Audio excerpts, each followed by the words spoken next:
O programa que você ouve agora é uma produção da Central 3. Começa agora o Fala Aí, Professor. Olá, meu nome é Wellington Soares e esse é o Fala Aí, Professor. A partir de hoje a gente discute aqui toda semana os principais problemas da educação. Os temas foram apontados por professores de todo o Brasil na pesquisa Conselho de Classe, realizada pela Fundação Lehman, com apoio do Instituto Paulo Montenegro. Hoje o nosso tema é formação. Entre os quase 1.700 professores entrevistados pela pesquisa Conselho de Classe, 25% afirmaram que o investimento em formação continuada é uma das 3 ações mais importantes para melhorar a educação. Esses professores acreditam que, além da faculdade, é importante continuar estudando para aperfeiçoar cada dia mais a prática em sala de aula. 70% dos entrevistados participou de algum curso no último ano. Bom, estão aqui com a gente no estúdio hoje o professor Adalmir Almagro, que dá aulas de História na Rede Municipal de Novo Horizonte, aqui no interior de São Paulo. Bem-vindo, Ademir. É um prazer participar. E a especialista Cláudia Davis, superintendente de Educação e Pesquisa da Fundação Carlos Chagas. Bem-vinda, Cláudia. Obrigada, estou muito contente de estar aqui também. A professora Mara Manzani, da Rede Estadual de São Paulo, está há quase 30 anos atuando no magistério. Nós conversamos com ela para entender melhor como a formação continuada ajudou a aprimorar seu trabalho nessas 3 décadas. Ouçam só o que ela contou pra gente. Meu nome é Maria Elizabeth Manzani, eu tenho 46 anos de idade, sou professora do ensino fundamental, das séries iniciais, há quase 30 anos. A maioria desses anos dedicada à alfabetização. Ao longo da minha carreira eu fiz todos os cursos oferecidos aos professores pelas secretarias de educação que eu trabalhei. A minha intenção era sempre aprender mais sobre as novas metodologias de ensino, de aprendizagem, aprimorar minhas práticas pedagógicas em sala de aula e dar continuidade à minha formação, pois eu acredito que como professora eu sou uma eterna aprendiz. Eu com certeza não sou mais a mesma professora de início de carreira e nem do curso superior, porque esse acesso ao conhecimento e o continuar o estudo, isso tudo transforma a nossa realidade. A nossa vida traz mais qualidade ao nosso trabalho. E eu trouxe toda essa aprendizagem, esse estudo para a sala de aula, aplicando sempre o que eu aprendi. Quantas turmas não passaram por mim antes de eu aprender essas coisas todas? Quantas coisas errôneas, atividades inadequadas eu propus? Quantos caminhos mais difíceis eu não enfrentei com os alunos? Não é fácil realmente ainda alfabetizar, é uma tarefa complexa. Mas a partir do momento que você tem um certo conhecimento sobre aquilo, facilita o teu trabalho também. Você se sente mais segura. Bom, existem 2 tipos de formação continuada, né? Na história da Mara, ela contou bastante sobre a formação que é promovida pela rede e é feita ali para questionar a prática mesmo. Mas existe também uma formação que é feita fora do horário de aula, por iniciativa do professor. Eu queria entender, Cláudia, qual que é a diferença entre essas 2 modalidades de formação continuada? Elas são complementares, uma anula a outra? Como que funciona? Vou começar um pouquinho antes. A formação inicial do professor, ela tende a ser bastante precária. Sobretudo com a democratização da educação nos últimos 20 anos, a partir da década de 90, a gente tinha vagas, que foi uma briga da minha geração, mas a gente não tinha professores. Então houve bastante uma precarização da formação inicial. Com isso, a formação continuada, ela sofre de 2 problemas. O primeiro é que ela é construída para colocar o professor em compasso com as novas descobertas do campo da educação. Mas, na realidade, ela acaba suprindo as deficiências da formação inicial. Então, as secretarias de ensino, elas têm políticas que elas querem implementar. E daí, na verdade, esses cursos fora do horário de trabalho pedagógico, eles são voltados para divulgar entre os professores as novas políticas. Nas escolas, a gente tem esse projeto que é levado pelo coordenador pedagógico, que é de formação continuada, que, como eu disse, ele tenta também divulgar os trabalhos que estão sendo implementados nas redes onde eles trabalham e ainda suprir as deficiências da formação inicial. Agora, fora do horário de trabalho, os professores estão buscando aperfeiçoamento, eles fazem cursos de especialização, eles fazem cursos de mestrado, estrito ou lato sensu, muitos vão para o doutorado, quer dizer, em relação ao tamanho da rede não é muito, mas Então, bastantes vão para o doutorado. E daí tem dois caminhos. Um é porque eles querem ascender na rede de ensino, com maior pontuação, né, maior conhecimento. E outros porque eles querem sair da rede de ensino e ir para o ensino superior. Ademir, eu queria saber um pouco de você, como que é a sua trajetória, assim. A Cláudia falou bastante desse descompasso da formação inicial. Você sentiu muita dificuldade quando você começou a dar aula? Muita dificuldade. Eu estou completando 25 anos de magistério, leciono a disciplina de História, e nos meus, no mínimo, 6 primeiros anos, eu apanhei muito, sofri muito, exatamente porque a faculdade lhe dá o conteúdo, mas não a prática. Isso vai ser desenvolvido na sala de aula, nos erros e nos acertos, é construído cada dia. E fundamentalmente na busca que o professor faz individualmente desse conteúdo, dessa prática. Isso porque as formações que normalmente são dadas pelas secretarias, etc., normalmente são muito burocráticas. Não trabalha com o dia a dia da sala de aula, que é o grande problema do professor, né? Está na linha de frente da educação e trabalhar com o jovem hoje não é fácil. E nós precisamos ter técnicas, precisamos ter conhecimento de como fazer isso. Eu procurei isso por conta própria. Eu hoje trabalho numa rede municipal que tenta transmitir isso através das reuniões semanais, né? Para tentar facilitar a vida dos que estão iniciando a carreira no magistério. E como que foi para você? Você buscou muita formação por iniciativa própria? As formações vieram mais pela rede? Como que foi esse caminho? No meu caso específico foi própria. A rede que eu trabalhava até então, a única capacitação que eles deram foi de como preencher corretamente o diário de sala para colocar a chamada dos alunos, né? Ou seja, isso não resolve a educação, isso é um detalhe da educação. Foi lendo muito, procurando muitas obras ligadas à sala de aula, e garimpando isso conseguimos 3 grandes obras que foram fundamentais para que a minha aula melhorasse, e hoje estamos tentando passar para os mais jovens essa experiência. Que obras são essas? Do Doug Lemov, aula nota 10. São 49 técnicas que são baseadas na experiência estadunidense, né? Então algumas não se encaixam na nossa realidade, mas a grande maioria com certeza. Também tem do professor Peer, chamado Aprendendo Inteligência, porque eu acredito que também precisa ensinar o aluno a ser aluno. Em nenhum momento ensinaram ele a ser, né? E tem um outro ainda do Vasco Moreto, que chama Prova, um momento privilegiado de estudo e não acerto de contas. São 3 livros que eu diria que mudou para melhor a minha carreira no magistério.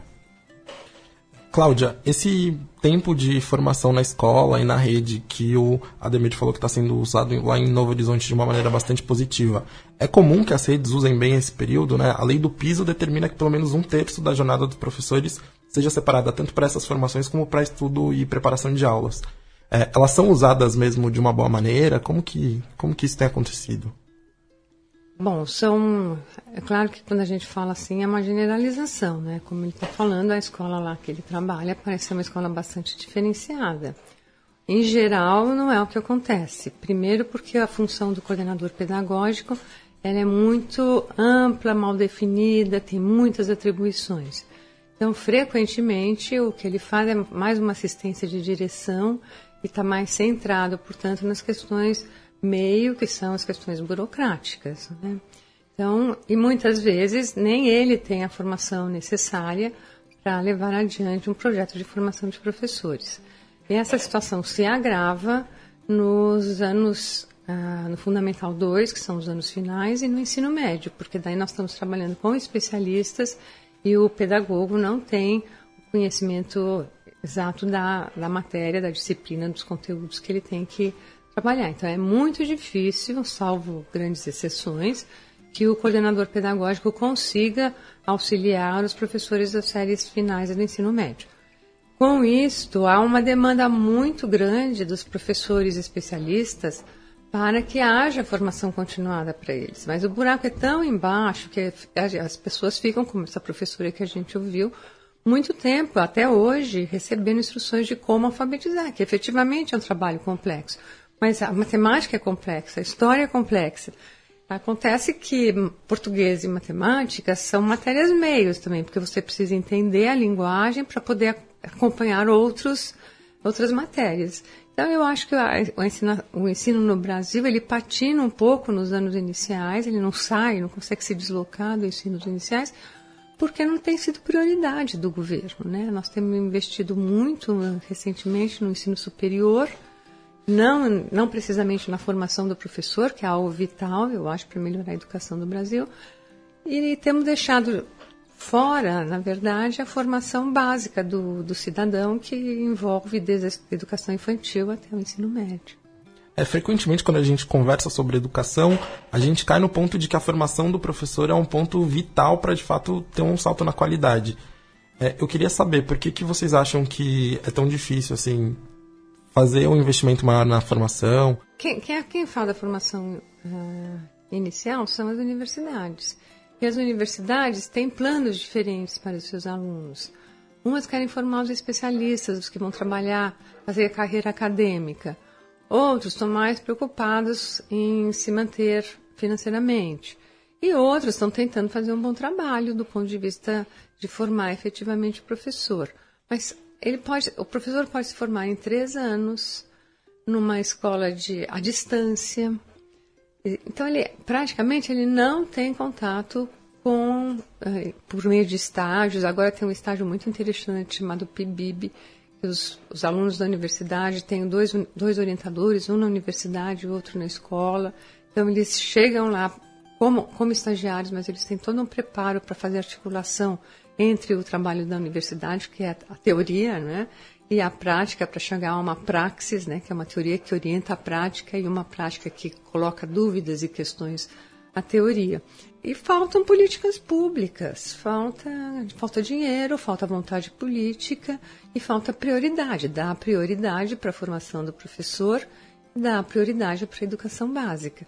Lembrando que se a tarefa do Estado formar os seus cidadãos, é também tarefa do Estado formar os professores que vão atuar no ensino básico, não é? Ademir, você sente falta de uma ênfase maior em formação? Como que você sente isso? Muito.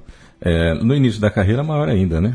Você sai da faculdade imaginando que sabe tudo. E pode até saber o conteúdo. Mas quando você chega no primeiro dia em sala de aula, você fala, e agora eu faço o quê? No meu caso, por exemplo, eu me inspirei naquela professora do ensino médio que eu mais me identificava. O detalhe é que ela também se identificou com a melhor professora do ensino médio que ela teve. É daí que vem a frase muito comum na educação brasileira. Nós temos uma educação do século XIX. Mas sim, porque nós estamos reproduzindo o mesmo modelo, né? Exatamente porque os cursos da faculdade, eles estão mais preocupados com o conteúdo, porque é exatamente isso que vai ser cobrado no exame que mede a qualidade dessa faculdade, né? Esses exames, eles não medem a qualidade do profissional que está saindo de lá, e sim o conteúdo que tem. Daí o foco total no conteudismo e não na prática. Uhum. A Cláudia comentou que a formação continuada é vista como a responsável por tapar os buracos da formação inicial, né? Então, hoje em dia, a gente tem muitos especialistas que enfatizam, por exemplo, a necessidade de formação continuada para falar sobre alfabetização, para falar sobre tecnologia, para falar sobre inclusão, para falar sobre comportamento dos alunos. A minha pergunta é, dá para tapar todos os buracos na formação continuada? Como que o professor pode escolher qual formação que ele vai seguir, que curso que ele vai fazer? Eu acho que tem muitos temas muito interessantes, mas a escola é a única agência, instituição que tem rede. O problema com isso é, por exemplo, a saúde, todas as ações de saúde se dão na escola. Todas as ações de cidadania se dão na escola. Então, o currículo escolar, que já é enciclopédico, tomara que mude com a nova base curricular comum, ele não dá tempo. Então, os professores não têm tempo, efetivamente, para acompanhar, fazer realmente uma educação inclusiva. A educação inclusiva é para todos, não é só para crianças que tenham, eventualmente, algum ou outro problema ou deficiência. Então, como a pesquisa da Alemã mostra, as queixas maiores dos professores é que não tem acompanhamento psicológico, não tem acompanhamento neurológico, a indisciplina dos alunos, que as famílias não cooperam. Então, sempre está para fora do professor, ele nunca assume o seu espaço de governabilidade, porque, primeiro, ele está atarefado tentando cumprir o currículo, segundo, ele está mal formado, e terceiro, as salas são superlotadas. com alunos muito diferentes do que ele imaginou que ele iria educar, né? Porque agora, no meu tempo, a classe média fazia escola pública, certo? Então era uma escola pública muito elitizada. Hoje em dia, com a democratização, chegam à escola crianças que, sei lá, 50 anos atrás, nunca se imaginaria que chegasse. Graças a Deus elas estão chegando. Mas a escola não sabe lidar com esse aluno. E daí as diferenças, porque os meninos das classes trabalhadoras, eles têm outros repertórios tão importantes quanto para a sobrevivência. Mas isso não é valorizado na escola. Então, na escola, as diferenças se convertem em deficiências. E isso, no que redunda isso? Que o professor não consegue fazer um trabalho diversificado que atenda aos diferentes perfis que estão presentes na sala de aula. Então, daí começa. E você acha que é possível tapar na formação continuada os buracos da formação inicial? Ou o ideal seria que isso nem acontecesse? Não, eu gostaria que a formação inicial fosse boa o suficiente para o professor aprender os conteúdos, porque isso é central. Quer dizer, o papel da escola também é de não fazer o menino reinventar a roda. Quer dizer, existe uma série de conhecimentos socialmente produzidos que precisam ser socialmente divididos, não é? Para a gente não ficar sempre se repetindo. O problema que eu vejo é que a formação inicial é precária. Então, nós patinamos, nós não saímos do lugar, porque a formação continuada, que deveria colocar os professores a par dos avanços da educação, fica suprindo problemas de técnica, de conteúdos, de manejo de classe, gestão de tempo e assim vai. Uhum. Ademir, como que você escolhe que assuntos você vai estudar? A prioridade hoje que nós temos na rede é entregar para os professores, em especial os mais jovens, aquilo que nós não tivemos no início, né, sofremos muito por isso, as técnicas que vão fazer diferença amanhã cedo. Então existe uma necessidade de repensar a educação nacional como um todo, isso é viável, mas o que é urgente é mudar a sala de aula amanhã cedo. Então essas obras que eu citei, inclusive, no início do nosso bate-papo, têm essa capacidade. Então hoje o que nós fazemos é isso, buscar essa informação para que amanhã cedo o conteúdo que o professor aparentemente tem já da faculdade, que possa ser melhor utilizado, possa ser potencializado em sala de aula. Isso é urgente. E a partir daí mexer no estrutural. Nesse momento eu acredito que é fundamental o emergencial. É fazer com que o professor consiga ter técnicas para passar o seu conteúdo. A partir daí correr atrás dos detalhes, porque senão não dá. É muita coisa para uma geração só. E essa necessidade de atualização, assim, você consegue ficar por dentro das coisas novas que estão surgindo, tendências, pesquisas? Não é fácil. Existe uma certa dificuldade, ainda mais por estarmos no interior. A informação não é tão constante, né, apesar da internet, mas nós não temos a capacidade imediata de informação. Ela chega, mas sempre com um pouquinho de atraso, alguém indicou. Se viesse pela estrutura do governo, se alguém lá em cima estivesse pensando nisso e distribuindo diretamente para a rede aquilo que realmente funciona, eu acho que seria muito mais fácil. Bacana. Eu queria perguntar se vocês têm alguma dica para os professores que querem fazer uma formação continuada, tanto para melhorar a prática quanto para poder ascender na carreira. Vocês têm alguma dica de como ele pode escolher o melhor curso para ele, em que área ele pode, como identificar o que ele pode focar? Isso é difícil, porque são escolhas que fazem parte do dia a dia do professor, que vai variar muito de escola para escola, porque cada escola tem o seu projeto político-pedagógico, cada escola está situada numa comunidade que as necessidades são diferentes. Mas, se eu tivesse que recomendar onde fazer uma formação pedagógica boa, eu acho que seria na escola, pegando os professores mais experientes para ensinar os menos experientes.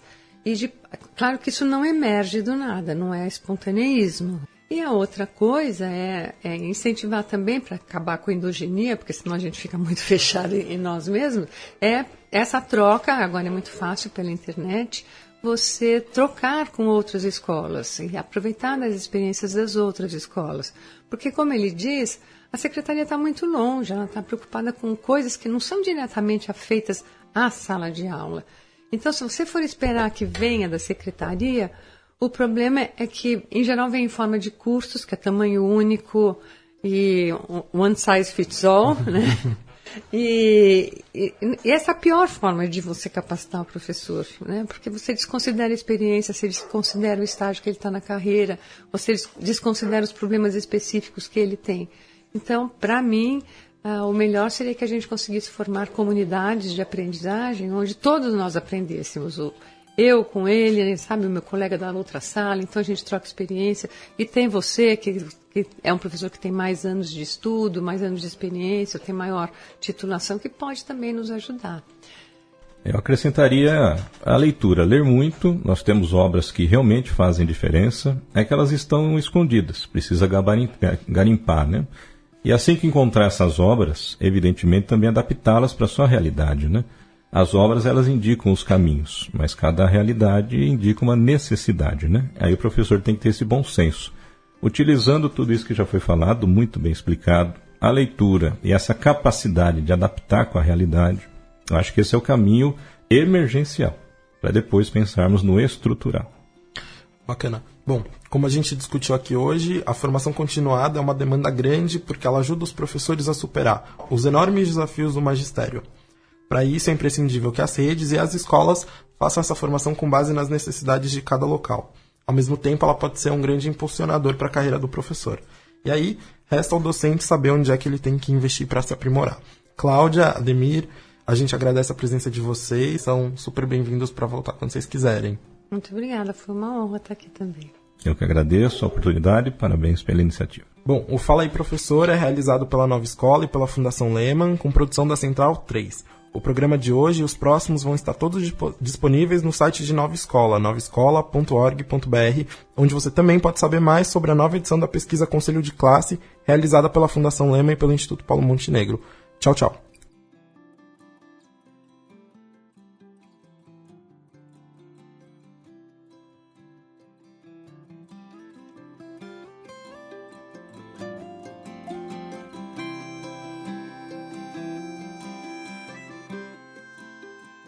Você ouviu uma produção da Central 3. Para ouvir a programação completa, acesse central3.com.br.